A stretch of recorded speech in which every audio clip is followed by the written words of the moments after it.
So we've nearly completed our first year of the new decade. How do you think we've done so far? I'm not a witch.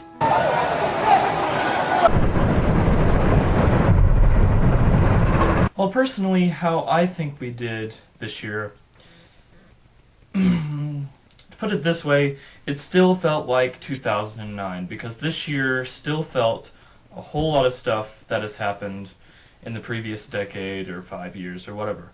Plus, there's been an unusual amount of earthquakes, starting with Haiti, and then you had like one in China and one in wherever, you know. I mean, there's been earthquakes here in Arkansas, northwest Arkansas, so I mean, they're everywhere. It's weird. We're still in 2 wars. Obama is still getting crap about everything. It's pretty much the same. Nothing has really changed. Of course, this is the first year of the new decade, so you can't really judge what the 2010s are going to be all about by just 2010.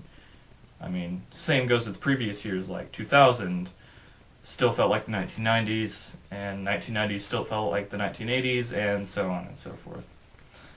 But I think once we start getting farther into the decade, I think we'll start getting more of a definition and more of a feeling of what's going to happen. Anyways, this is the 4th annual EF Channel New Year's special, 2010, 2011. Let's roll the flashy graphics.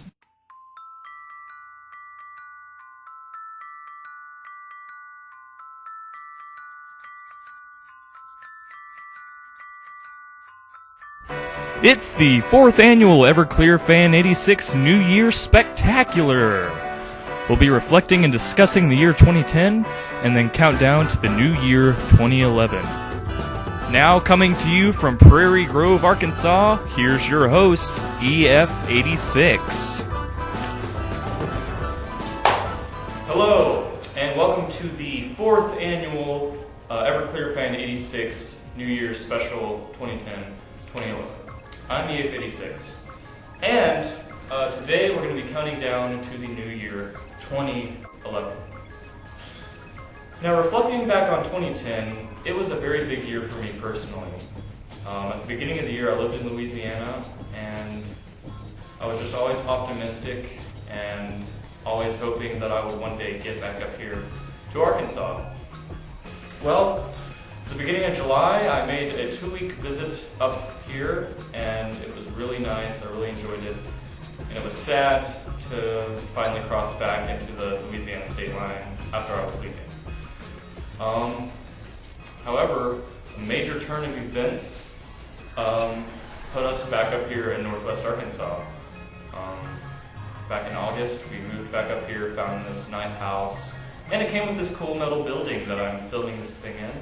I think it used to be an old mechanic shop, because if you look in the center of the floor, there's this weird metal hole thing, and I think that's where a car lift used to be. So that's kind of cool, filming this in an old mechanic shop. Anyways, we're going to start this off like any other New Year's special by counting down the year's events, current events, pop culture, you know, whatever has happened. So, here we go. So here's the rundown of crazy, important, and infamous events of 2010. On January 12th, Haiti was caught off guard by a strong earthquake that destroyed most of the already poverty-stricken and battered country. If that wasn't enough, cholera broke out in Haiti months later. In 2010, they did the census, which they do every 10 years.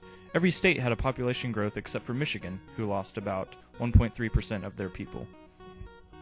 In February, the Winter Olympics were held in Vancouver, and the sport known as curling took the world by storm. In March, after a long, hard battle with Republicans, Obama signed the controversial health care bill into law.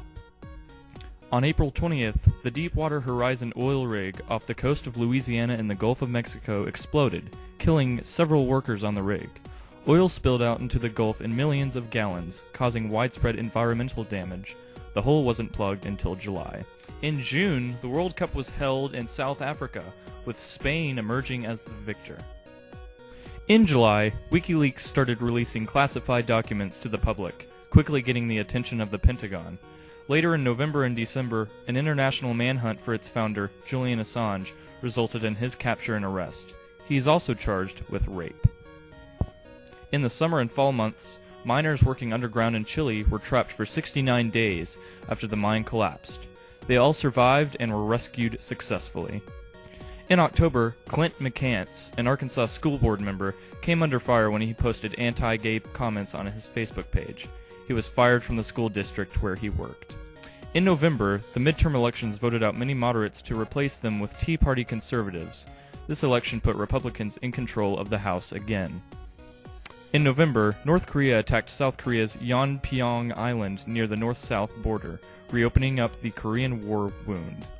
And in December, Obama went on an unexpected winning streak with the lame duck Congress, passing bills like the 9/11 First Responders Bill, the repeal on Don't Ask, Don't Tell, and many more. Albums I recommend for 2010, Sufjan Stevens' The Age of Ads. Also check out his EP, All Delighted People. Band of Horses, Infinite Arms. Also debut albums by new bands, AVI Buffalo and Monsters of Folk. And that about does it for 2010. We shall see what unfolds in 2011.